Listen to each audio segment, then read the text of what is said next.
Alright, and this should be the last one for the card type tutorials. This is a Corellian Corvette, which is a starship.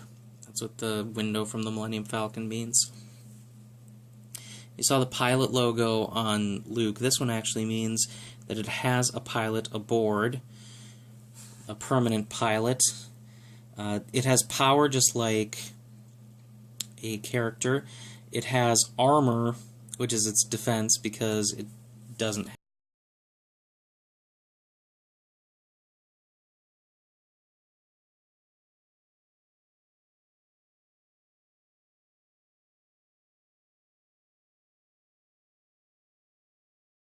system cards. It also has to have an astromech droid. That's what the little R2-D2 logo with the red background means, is that it has an astromech droid. It can also carry passengers, vehicles, it can move characters between ships, and it also has a scomp link thing here, or a logo here, which I'll get into another time. It won't come up in these games, don't worry about that. As I mentioned, locations, I should probably handle that now. There are actually two types of locations. There's a planetary site and a planetary system, and I'm going to put them one at a time, handle them. This is an example of a light side location, which you can tell because the alignment of the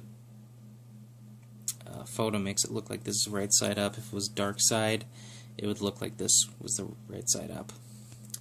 And it has different abilities for your characters based on whether you're a light side character there or a dark side character there. This logo here means that it's an exterior site, and this one here means that it's a planet site.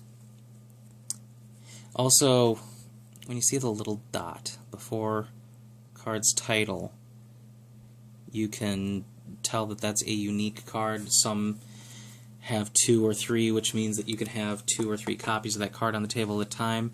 If it's 1 dot, you can only have it one on the table at a time, and if there's no dots, you can have unlimited.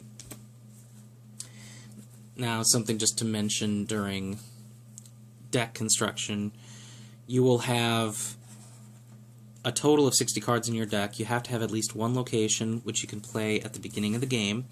And beyond that, there are no restrictions on the number of any given card in the deck, other than, if it's not a location, you can only have 59 of it. If it's a location, you can have 60.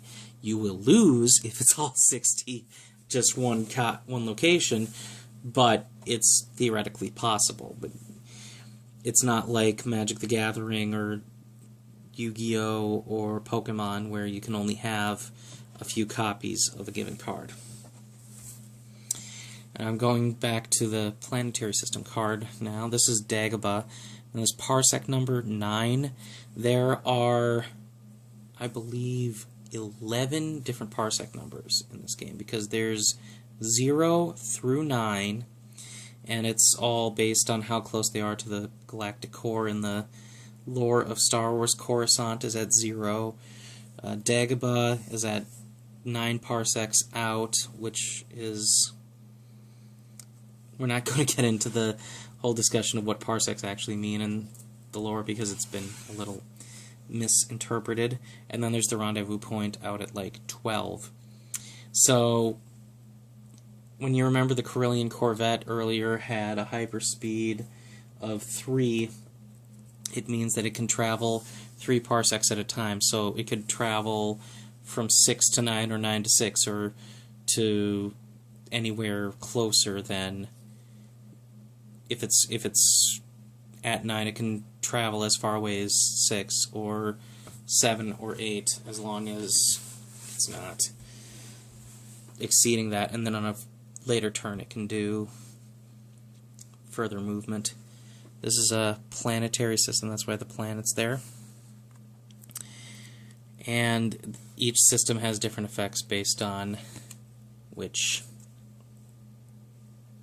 side you are. And this is one of the few times I'm gonna take out a dark side site or system just to show you the contrast. You can see the planet is mostly illuminated for a light side location. For dark side, it's mostly eclipsed. And this is Raltier, which would be the opening location for my dark side deck.